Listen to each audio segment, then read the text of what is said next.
નમસ્કાર, હું રાજ. આપ જોઈ રહ્યા છો સ્પાર્ક ટુડે ન્યૂઝ. ભાવનગર શહેરના સુભાષનગર વિસ્તારમાં ભગવાન જગન્નાથજીની 41મી રથયાત્રાનો ધાર્મિક અને ભક્તિમય વાતાવરણ વચ્ચે શ્રદ્ધાભેર પ્રારંભ કરાવવામાં આવ્યો હતો.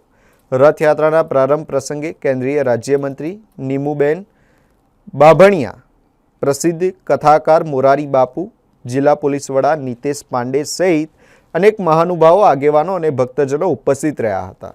પ્રસ્થાન પૂર્વે ભગવાન જગન્નાથજી, ભાઈ બળભદ્રજી અને બહેન સુભદ્રાજીની વૈદિક મંત્રોચ્ચાર સાથે વિશેષ પૂજા અર્ચના અને મહાઆરતી કરવામાં આવી હતી. ત્યારબાદ વિધિવત રીતે રથયાત્રાને પ્રસ્થાન કરાવવામાં આવ્યું હતું. ભગવાનના દર્શન અને આશીર્વાદ મેળવવા માટે મોટી સંખ્યામાં ભાવિક ભક્તો ઉમટી પડ્યા હતા. સમગ્ર વિસ્તાર જય જગન્નાથના ગગનભેદી જયઘોષ સાથે ભજન, કીર્તન અને ભક્તિમય વાતાવરણથી ગુંજી ઉઠ્યો હતો.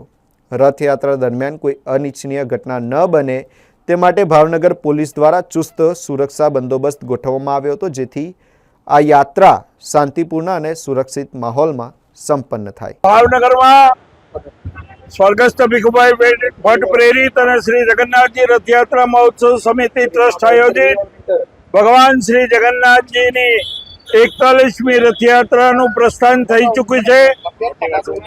ભગવાનની છેડાપોરા વિધિ, પૈંદ વિધિ અને પ્રસ્થાન સંતો મહાનુભાવોના હાજરીમાં એમના વરદ હસ્તે એ પૂજા વિધિ કરી અને આજની રથયાત્રા ભાવનગરની અંદર 41મી આ રથયાત્રા પ્રસ્થાન થઈ ચૂકી છે.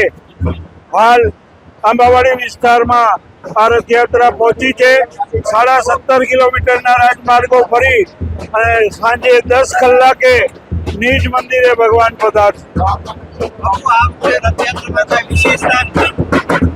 વિશિષ્ટતા રાષ્ટ્રની સમસ્યા સાથે અમે પણ આ સમસ્યા એ આપણી રાષ્ટ્રની સમસ્યા હોઈને આ વખતે ડીઝલ અને પેટ્રોલની જે પરિસ્થિતિ છે એને ધ્યાને રાખીને અમે આમાં ઓછામાં ઓછા વાહનો થઈ શકે એ રીતે મેં આ વખતે વ્યવસ્થા કરી છે.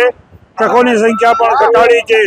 બાકી અખાડામાં ઘણી બધી સુવિધાઓ અને અદ્યતન બધા સાધનો બધા છે. એના દાવપેચ આ વખતે વધારે છે, એ વિશેષતા છે.